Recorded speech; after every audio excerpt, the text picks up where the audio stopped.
નમસ્કાર મિત્રો, કેમ છો? મજામાં? ગયા લેક્ચરની અંદર આપણે પાંચેક થિયરી જોઈ હતી જે મોસ્ટ આઈએમપી હતી. એમાં આ થિયરી પણ મેં તમને શીખવાડેલી છે જે અત્યારે તમારા નજરોની સમક્ષ તમને દેખાય છે. ન્યુક્લિયોફાઇલ એના વિશે પણ હું આજે શું કામ રિપીટ કરાવું છું, કારણ કે આજે હું તમને જે શીખવાડવાનું છે ને એની અંદર બહુ જ આઈએમપી થિયરી છે અને એ અવારનવાર પૂછાતી પણ હોય છે દીકરાઓ. એટલા માટે થોડું રિવિઝન કરાવડાવું છું, જોઈ લેજો. કેન્દ્રાનુરાગી પ્રક્રિયકો અને કેન્દ્રાનુરાગી વિસ્થાપન પ્રક્રિયાઓની સામાન્ય માહિતી આપો. તો એની અંદર સૌથી પહેલાં આપણે જોઈએ કેન્દ્રાનુરાગી પ્રક્રિયકો. તો કોને કહેવાય? તો કે જે પ્રક્રિયકો તમે મોઢે કરેલું જ હશે, ઇલેક્ટ્રોન ધનિક સ્પીસીઝ હોય તેવાને કેન્દ્રાનુરાગી પ્રક્રિયકો તરીકે ઓળખવામાં આવે છે. તેમાં ઋણાયન અને તટસ્થ અણુઓ હોય છે. કયા કયા હોય છે એ પણ મેં તમને કીધેલું હતું અને યાદ રાખવું પણ જરૂરી છે, એવી પણ આપણે કંઈક વાત થયેલી છે. દાખલા તરીકે પહેલાં આપણે જોઈએ છીએ ઋણાયન OH minus, OR minus, X minus, CN minus, RCOO minus, એટલે એને શું કહેવાય છે? આલ્કેનોએટ. NH2 માઇનસ, H માઇનસ અને ONO એટલે કે નાઇટ્રાઇટ. બીજા તમને તટસ્થની પણ વાત કરી હતી દીકરાઓ. આ બધા જ જે તમને દેખાય છે એ બધા જ કયા છે? તટસ્થ. એમાં MCQ પણ મેં તમને કહેલો કે કેન્દ્રાનુરાગી પ્રક્રિયકો નીચેનામાંથી ખાલી જગ્યા છે. તો શું છે દીકરાઓ? હંમેશા કેન્દ્રાનુરાગી પ્રક્રિયકો જે પણ છે એ લુઈસ બેઝ હોય છે. ઓકે, ચલો તો કેન્દ્રાનુરાગી વિસ્થાપન પ્રક્રિયા વિશે પણ જોઈ લઈએ કે એની અંદર કઈ પ્રક્રિયાઓ થાય છે. કેન્દ્રાનુરાગી પ્રક્રિયકો દ્વારા, હવે આ પ્રક્રિયકો કયા? તો કે મેં તમને ઉપર જે બતાવ્યા ઋણાયન અને તટસ્થવાળા, એ બધા જ પ્રક્રિયકો દ્વારા વિસ્થાપન પ્રક્રિયાઓને જે પણ વિસ્થાપન થાય, વિસ્થાપન મતલબ શું કરું મિત્રો? કોઈને દૂર કરવું. કઈ રીતે દૂર કરવું એ હમણાં સમજાવું છું, જેને કેન્દ્રાનુરાગી વિસ્થાપન પ્રક્રિયાઓ કહે છે. ગઈ વખતે મેં ટૂંકમાં બધું જ સમજાવી દીધેલું છે અને આ વિડીયોની નીચે ડિસ્ક્રિપ્શનમાં આગળના લેક્ચરની પણ ફરીથી મેં લિંક નાખેલી છે, તો એને પણ જોઈ લેજો. ઓકે મિત્રો, આ પ્રક્રિયાઓને ટૂંકમાં SN તરીકે ઓળખવામાં આવે છે. SN, N એટલે શું કહેવાય છે? ન્યુક્લિયોફિલિક, અને S એટલે કહેવામાં આવે છે સબસ્ટિટ્યુશન રિએક્શન.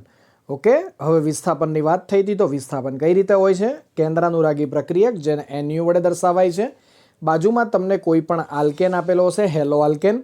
આ NU જે છે એ આ હેલોનું વિસ્થાપન કરશે અને એના સ્થાને જુઓ અહીંયા NU જોડાશે અને ઋણાયન તરીકે શું નીકળે છે? હેલોજન પરમાણુ. આ પ્રકારની પ્રક્રિયામાં કેન્દ્રાનુરાગી પ્રક્રિયક એવો હેલો આલ્કેન એટલે કે એવો પ્રક્રિયાર્થી સાથે પ્રક્રિયા કરે છે જેની અંદર હેલોજન પરમાણુ સાથે જોડાયેલ કાર્બન પરમાણુ ધન વીજભારિત હોય છે. ધન વીજભારિત એટલે એવું કહી શકાય કે ભાઈ જ્યારે વિસ્થાપન પ્રક્રિયા થાય ત્યારે હેલાઇડ આયન દૂર થાય છે.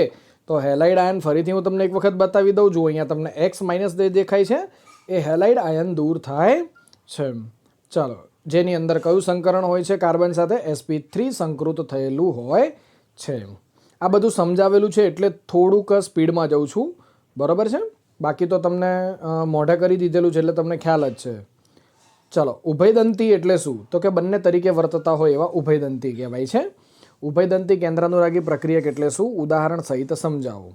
તો કે જે કેન્દ્રાનુરાગી પ્રક્રિયકો બે કેન્દ્રાનુરાગી કેન્દ્રો ધરાવે, બે, કોઈ પણ એક જ, આમ તમને કહેવાય એક જ, પણ એની અંદર બે કેન્દ્રો હોય તો એને ઉભયદંતી કેન્દ્રાનુરાગી પ્રક્રિયકો તરીકે ઓળખવામાં આવે છે. એની અંદર બે ઉદાહરણ છે, સાયનાઇડ અને નાઇટ્રાઇટ. આ બંને સમૂહો જે છે એ ઉભયદંતી તરીકે વર્તે છે. કઈ રીતે વર્તે છે અને શું કામ વર્તે છે એના વિશે પણ તમને અહીંયા સમજાવી દઉં છું ફરીથી એકવાર. સાયનાઇડ એટલે આપણે શું કહી શકીએ છીએ કે ભાઈ આ રીતે પણ લખાય અને આ રીતે પણ લખાય. જ્યારે કોઈ કેન્દ્ર C સાથે જોડાયેલું હોય તો એને સાયનાઇડ કહેવાય છે અને N સાથે જોડાયેલું હોય તો એને આઇસોસાયનાઇડ તરીકે ઓળખવામાં આવે છે. ઓકે, જો અમે નીચે થિયરીમાં પણ લખેલું છે કે ભાઈ કેન્દ્ર કાર્બન હોય તો એ આલ્કાઇલ સાયનાઇડ નિપજ આપે અને જો નાઇટ્રોજન કેન્દ્ર હોય તો એમાં આઇસોસાયનાઇડ નિપજ મળી આવે છે. એવી ને એવી જ રીતે દીકરાઓ નાઇટ્રાઇટમાં પણ છે. નાઇટ્રાઇટ આયન જે છે ONO માઇનસ ધરાવે છે. એમાં ઓક્સિજન તરફથી જો જોડાતો હોય, જો બે તરફથી જોડાય, ઓક્સિજન તરફથી જોડાય અને નાઇટ્રોજન તરફથી જોડાય, જો ઓક્સિજન સાથેના જોડાણથી હોય તો આલ્કાઇલ નાઇટ્રાઇટ નિપજ મળે છે અને નાઇટ્રોજન પરમાણુ હોય તો એના જોડાણથી નાઇટ્રો આલ્કેન મળે છે. ડન, બરાબર? આ બંને જુદા જુદા હોવાથી તેને ઉભય ગુણ ઉભયદંતી કેન્દ્રાનુરાગી પ્રક્રિયક તરીકે ઓળખવામાં આવે છે. હવે મિત્રો તમારો અહીંયા સુધીનું ગયા વખતનું પુનરાવર્તન કરાવ્યું. હવે જે છે એ મોસ્ટ આઈએમપી છે. મોસ્ટ આઈએમપી દ્વિઆણવીય કેન્દ્રાનુરાગી વિસ્થાપન પ્રક્રિયા એટલે કે SN2 પ્રક્રિયા સમજાવો. શોર્ટમાં તમને આવી રીતે પણ પૂછી શકે, SN2 પ્રક્રિયા સમજાવો. જો કેન્દ્રાનુરાગી વિસ્થાપન પ્રક્રિયા હોય, આખું કેન્દ્રાનુરાગી જ શીખીએ છીએ દીકરાઓ. ઓકે, ચાલો હવે એની અંદર થિયરમમાં આપણે જઈએ છીએ. જે કેન્દ્રાનુરાગી વિસ્થાપન પ્રક્રિયાનો પ્રક્રિયા વેગ એ પ્રક્રિયક એટલે કોણ? સબસ્ટ્રેટ. આ S એટલે સબસ્ટ્રેટ અને કેન્દ્રાનુરાગી પ્રક્રિયક NU જે છે બંનેની સાંદ્રતા પર આધાર રાખે તેને દ્વિઆણવીય કેન્દ્રાનુરાગી વિસ્થાપન પ્રક્રિયા કહે છે. મગજમાં ઘૂસે છે. જે કેન્દ્રાનુરાગી વિસ્થાપન પ્રક્રિયાનો પ્રક્રિયા વેગ જે છે એ પ્રક્રિયક અને કેન્દ્રાનુરાગી પ્રક્રિયક એટલે કે NU એ બંનેની સાંદ્રતા ઉપર આધાર રાખે તો એને દ્વિઆણવીય કેન્દ્રાનુરાગી વિસ્થાપન પ્રક્રિયા SN2 તરીકે એને ઓળખવામાં આવે છે. એમાં પણ આપણે એક ઉદાહરણ આપીએ તો વધારે ખ્યાલ આવે. ક્લોરોમિથેન અને હાઇડ્રોક્સાઇડ આયન. ક્લોરોમિથેન એટલે કે CH3Cl, એક બાજુ ધન વીજભાર છે, એક બાજુ ઋણ વીજભાર છે. એની હાઇડ્રોક્સાઇડ આયન એટલે કે OH- સાથે પ્રક્રિયા કરીએ તો આપણને નિપજ શું મળે? તો હું તમને પહેલાં શું કહું છું સાંભળજો.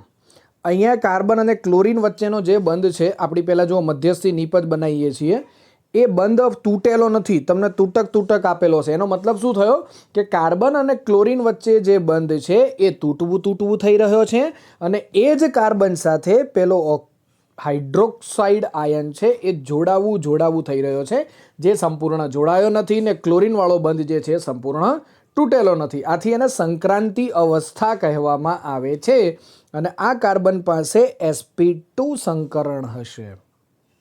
કયું હોય? sp2. અહીંયા sp3 સંકરણ કઈ રીતે આવે છે તમને ખબર છે. અહીંયા sp2 સંકરણ છે. તો હવેની પ્રક્રિયા ખૂબ જ ઝડપી થશે. આ ધીમી તબક્કો હતો. શું થશે તો કે Cl સર અહીંયાથી દૂર થઈ જશે. તૂટવું થયો તો એ તૂટી જશે. જે જોડાવું થતો હતો એ શું કરશે? જોડાઈ જશે. એટલે તમને અહીંયા શું મળશે? શું મળશે? અહીંયા મિથેનોલ મળશે. જુઓ, એક કાર્બન અને OH એટલે આલ્કોહોલ એટલે ઓલ પ્રત્યય લાગે. ઓકે, અને અહીંયા કોણ છૂટું પડે છે? Cl- એટલે કે એને અવશિષ્ટ સમૂહ. મેં તમને પહેલાં જ કીધું હતું સાહેબ, બહુ ગુજરાતી ભારે બોલો છો યાર તમે. અવશિષ્ટ એટલે શું? દૂર થનાર સમૂહ તરીકે એને ઓળખવામાં આવે છે. આ પ્રક્રિયા સૌથી પહેલાં કોણે કરી હતી એવું પણ પૂછાય એમ. તો એની સૌથી પહેલી ક્રિયાવિધિ એડવર્ડ ડેવિડ હગ્સ અને સર ક્રિસ્ટોફર ઇનગોલ્ડે આપેલી હતી. આ પ્રક્રિયાને SN2 પ્રક્રિયા તરીકે ઓળખવામાં આવે છે. એટલે પ્રશ્ન તમને એવું પણ પૂછે, SN2 પ્રક્રિયાની ક્રિયાવિધિ સમજાવો, અથવા એવું પણ પૂછે કે ભાઈ એડવર્ડ ડેવિડ હગ્સ અને સર ક્રિસ્ટોફર ઇનગોલ્ડે કઈ પ્રક્રિયા આપી હતી એના વિશે પણ સમજાવો. તો હવે આપણે એની ક્રિયાવિધિ સમજીએ. પ્રક્રિયા ઉપર સમજી ગયા કે ભાઈ હા આ પ્રક્રિયા થઈ. ઓકે, પહેલાં Cl છૂટું થઈ રહ્યો અને OH જોડાવું થયું, પછી OH જોડાઈ ગયો, Cl નીકળી ગયો. તો હવે એના વિશે આપણે સમજીએ છીએ ક્રિયાવિધિ. કેન્દ્રાનુરાગી પ્રક્રિયક જે છે એ ફક્ત પાછળના ભાગેથી જ આક્રમણ કરે છે. એ આગળના ભાગેથી આક્રમણ નહીં કરે, પાછળના ભાગથી જ કરશે. કઈ રીતે કરશે આગળ સમજીએ. SN2 પ્રક્રિયામાં સબસ્ટ્રેટ S અને કેન્દ્રાનુરાગી પ્રક્રિયક NU વચ્ચે દ્વિઆણવીય પ્રક્રિયા છે. શું કામ દ્વિઆણવીય છે? SN2 ઉપર કેટલા છે? 2 એટલે એનો મતલબ એવો થયો કે દ્વિઆણવીય પ્રક્રિયા છે. એને 2 શું કામ લખવામાં આવે છે એ પણ આપણે આગળ સમજીશું. SN2 પ્રક્રિયા ફક્ત એક જ તબક્કામાં મધ્યસ્થી નિપજ બનાવ્યા સિવાય પતી જતી હોય છે. એમાં વચ્ચે કશું જ બનતું નથી. સર તમે તો ઉપર બતાવ્યું, પણ મેં તમને સરળતા ખાતર બતાવ્યું કે ભાઈ આ રીતે પ્રક્રિયા થાય છે. ડન. અને આ પ્રક્રિયામાં સબસ્ટ્રેટનું જુઓ અસમ વિભાજન થતું નથી. આથી આપણે એવું કહી શકીએ કે ભાઈ SN2 પ્રક્રિયામાં નિર્બળ ધ્રુવીય દ્રાવકોની પ્રક્રિયા તરફની તરફેણ કરે છે. નિર્બળ આપણે સૌથી પહેલાં મેં તમને એક MCQ પણ કીધો, લુઈસ બેઇઝ વાળો. બરાબર. તો અહીંયા જે SN2 પ્રક્રિયા છે એ હંમેશા નિર્બળ ધ્રુવીય દ્રાવકો જે છે એની તરફ જ તરફેણ કરતું હોય છે. મતલબ એ તરફ જ આગળ વધતું હોય છે. ઓકે મિત્રો, ચાલો એના પછીનો મુદ્દો શું કહે છે? હુમલો કરનાર. હવે હુમલો કોણે કર્યો હતો ભાઈ? તો કે સર પહેલાં OH- હુમલો કર્યો હતો. કોની ઉપર કર્યો તો કે સર કાર્બન વચ્ચે. એણે શું કર્યું તો કે સર એની સાથે C બોન્ડ X બંધ જે હતો ને આ બંધને શું કરી દીધું, એણે ભૂકો બોલાવી દીધો, તોડી નાખ્યો, અને આ OH પોતે ત્યાં જોડાઈ ગયો. હા કે ના? ચાલો એના વિશે સમજીએ. તો કે હુમલો કરનાર કેન્દ્રાનુરાગી પ્રક્રિયક એ આલ્કાઇલ હેલાઇડ એટલે ખબર પડે, CH3Cl, સાદામાં સાદું આલ્કાઇલ હેલાઇડ, એની સાથે પ્રક્રિયા કરીને, જો મેં હમણાં જ કીધું C બોન્ડ X બંધને તોડી નાખે છે, અને સાથે સાથે એક નવો હુમલો કરનાર કેન્દ્રાનુરાગી પ્રક્રિયક વચ્ચે નવો બંધની રચના કરે છે અને સંક્રાંતિ અવસ્થા પ્રાપ્ત કરે છે. મિત્રો, મેં તમને ઉપર જે પ્રક્રિયા સમજાવ્યું એનું એ જ સમજાવ્યું છે. અહીંયા ફરીથી સમજાવું છું કે હુમલો કરનાર કેન્દ્રાનુરાગી પ્રક્રિયક એ આલ્કાઇલ હેલાઇડ સાથે પ્રક્રિયા કરીને C બોન્ડ X બંધને તોડે છે, અને સાથે સાથે પેલા કાર્બન અને હુમલો કરનાર કેન્દ્રાનુરાગી પ્રક્રિયક વચ્ચે પણ એક નવા બંધની રચના ઉત્પન્ન થાય છે, અને એને શું કહેવામાં આવે છે, આપણે મધ્યસ્થી નિપજ કહીએ, અને આ લોકો એવું કહે છે કે સંક્રાંતિ અવસ્થા પ્રાપ્ત કરે છે. કાર્બન જ્યારે શરૂઆતમાં હતો તો sp3 સંકરણ બનાવતો હતો, પરંતુ સંક્રાંતિ અવસ્થા આવી એટલે એ સંકરણ sp2 ની અંદર રૂપાંતરિત થઈ જાય છે. એટલે સંક્રાંતિ અવસ્થામાં કેન્દ્રાનુરાગી પ્રક્રિયક અને સબસ્ટ્રેટ બંને જોડાયેલા જોવા મળે છે. એટલે કે તમને ક્લોરીન પણ જોવા મળે છે અને OH પણ જોવા મળે છે. આ બંને પ્રક્રિયાઓ એટલે કે બંધ તૂટવાની અને બંધ બનવાની એ બધી એક જ તબક્કાની અંદર થાય છે, જેથી કોઈ મધ્યવર્તી સંયોજન ક્યાંય બનતું નથી. પરંતુ આ પ્રક્રિયા જેમ જેમ મિત્રો આગળ વધતી જાય છે તેમ તેમ કેન્દ્રાનુરાગી પ્રક્રિયક અને કાર્બન પરમાણુ વચ્ચે બંધ બનવાની શું થઈ જાય છે, શરૂઆત. હવે આપણે છેલ્લા તબક્કા તરફ જઈએ છીએ. એમાં શું થયું હતું, પેલું તૂટક Cl હતું એને પૂરેપૂરો તોડી નાખવાનો, અને પેલો તૂટક OH હતો એને પૂરેપૂરો જોડી દેવાનો. તો બસ એ જ લખવાનું છે કે ભાઈ કેન્દ્રાનુરાગી પ્રક્રિયક અને કાર્બન એ બંને વચ્ચે બંધ બનવાની શરૂઆત થઈ જાય છે, અને કાર્બન પરમાણુ અને દૂર થતો સમૂહ એટલે કોણ, પેલો Cl અવશિષ્ટ સમૂહ એ બંને વચ્ચે બંધ નિર્બળ થતો જાય છે. અને જેમ જેમ સમય જતો જશે એમ એમ પેલો બંધ તૂટતો જશે અને નવા બંધની રચના થતી જોવા મળે છે. તો સંક્રાંતિ અવસ્થામાં ત્રણેય C બોન્ડ H બંધ એ એક જ સમતલમાં હોય છે. હુમલો કરનાર અને દૂર થનાર એ બંને કેન્દ્રાનુરાગી પ્રક્રિયક એ આંશિક રીતે જોડાયેલા હોય છે. એટલે એવું કહી શકાય કે પ્રક્રિયક OH- અને દૂર થનાર Cl- એ બંને કેવા હોય છે દીકરાઓ, ઋણ હોય છે. અને જો ઋણ હોય તો એ સમૂહની વિરુદ્ધ દિશામાં કેન્દ્રાનુરાગી પ્રક્રિયકો સાથે જોડાય છે. આથી તમને જે નિપજ મળે છે ને એ અવકાશીય ગોઠવણી એ પ્રકાશની અવકાશીય ગોઠવણીથી બિલકુલ વિરુદ્ધ દિશામાં હોય છે. આથી આ પ્રક્રમને વિન્યાસનું વ્યુત્ક્રમણ, ઇન્વર્ઝન ઓફ કન્ફિગ્યુરેશન, વિન્યાસનું વ્યુત્ક્રમણ તરીકે ઓળખવામાં આવે છે. ફરીથી એક વખત તમને સમજાવું છું મિત્રો કે આપણે જ્યારે પ્રક્રિયા શીખ્યા હતા ત્યારે આપણે એવું કીધું, હમણાં જ શીખ્યા ને, કે ભાઈ એની અંદર જે તૂટક Cl હોય છે, અહીંયા કાર્બન હોય છે, અને અહીંયા તૂટક OH- હોય છે. હવે આ બંધને પૂરેપૂરો તોડી દેવાનો છે, આ બંધને ફરીથી જોડી દેવાનો છે. આની સાથે શું હોય છે દીકરાઓ, બીજા હાઇડ્રોજન હોય છે. ઓકે, તો એવું કહેવાય છે કે ભાઈ જ્યારે આ Cl, જુઓ હવે OH- જોડ્યો, દૂર કોણ થયો તો કે Cl-, અને બંને કેવા છે, ઋણ છે. તો હંમેશા સમૂહની વિરુદ્ધ દિશામાં કેન્દ્રાનુરાગી પ્રક્રિયક જ જોડાય છે. આથી તેની અવકાશીય ગોઠવણીથી બિલકુલ વિરુદ્ધ દિશામાં ગોઠવાય છે. આથી આ પ્રક્રિયાને શું કહેવામાં આવે છે, વિન્યાસનું વ્યુત્ક્રમણ તરીકે ઓળખવામાં આવે છે. હવે એનો આપણે પ્રક્રિયા વેગ જોઈ લઈએ કે ભાઈ SN2 પ્રક્રિયા છે, એનો વેગ સબસ્ટ્રેટ અને કેન્દ્રાનુરાગી પ્રક્રિયક NU એ બંનેની સાંદ્રતા પર આધાર રાખે છે. તો મિત્રો આપણે એવું પણ કહી શકીએ કે ભાઈ પ્રક્રિયા વેગ ચલે છે S અને NU-. લખ્યું, S ની ઉપર 1, NU ની ઉપર 1, તો 1 + 1 = 2.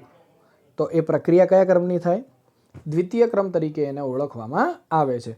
દીકરાઓ અહીંયા ચલન હતું, ચલનની જગ્યાએ આપણે બરાબર લાયા તો કોઈ વેગ અચળાંક 1 આપણે ઉમેરી દેવાનો, એમાં કોઈ ઇસ્યુ છે નહીં. ઓકે, ચાલો. તો આ પ્રક્રિયાની સંક્રાંતિ અવસ્થાની અંદર કાર્બન પરમાણુ એક જ સમયે, કાર્બન પરમાણુ એક જ સમયે હુમલો કરનાર અને કેન્દ્રાનુરાગી પ્રક્રિયક અને દૂર થનાર સમૂહ એમ બંને સાથે જોડાયેલા હોય છે. ક્યારે, તો કે સંક્રાંતિ અવસ્થામાં બરાબર વચ્ચેની અવસ્થા શીખ્યા હતા ને, એમાં આ બાજુ OH હતું, અહીંયા Cl હતું, કાર્બન હતો, હાઇડ્રોજન હતો, બરોબર છે. તો બધી જ તરફ જોડાયેલું હોય છે. આવું બંધારણ જે છે ને દીકરાઓ એ અસ્થાયી હોય. કેમ એનું કારણ શું? તો કે એનું અલગીકરણ ભાઈ થઈ શકે નહીં, એટલે લાંબો સમય સુધી રહી શકે નહીં. અને કાર્બનની સંયોજકતા કેટલી દીકરાઓ? 4 જ છે ને, 1 2 3. તો અહીંયા તો 5 સંયોજકતા થઈ ગઈ કે નહીં? તો એ બંધારણ પણ કેવું હોય છે? અસ્થાયી હોય છે. આથી તેનું અલગીકરણ પણ થઈ શકતું નથી. એનું કારણ છે સંક્રાંતિ અવસ્થામાં કાર્બન પરમાણુ એક જ સાથે 5 પરમાણુઓ, મેં હમણાં જ વાત કરી દીધી તમને કે ભાઈ 5 પરમાણુઓ જોડાયેલા હોય તો સ્વાભાવિક છે કાર્બન પોતે જ કેવો થઈ જાય દીકરાઓ? અસ્થાયી થઈ જાય. ખ્યાલ આવે છે? એટલા માટે એ રાખી શકતો નથી. ઓકે, ખ્યાલ આવશે? હવે તમને એક બીજી વસ્તુ આપું છું જે તમારા એમસીક્યુની અંદર કામમાં આવશે. SN2 પ્રક્રિયાઓ માટે આલ્કાઇલ હેલાઇડની પ્રતિક્રિયાત્મકતા કેટલી હોય છે, કઈ રીતે હોય છે? તો સૌથી વધારેમાં વધારે પ્રતિક્રિયાત્મકતા કોની છે પ્રતિક્રિયાત્મકતા? તો ભાઈ CH3Xની, એનાથી ઓછી પ્રાથમિક હેલાઇડની, એનાથી ઓછી દ્વિતીયક હેલાઇડની, એનાથી ઓછી તૃતીયક હેલાઇડની. શું કામ?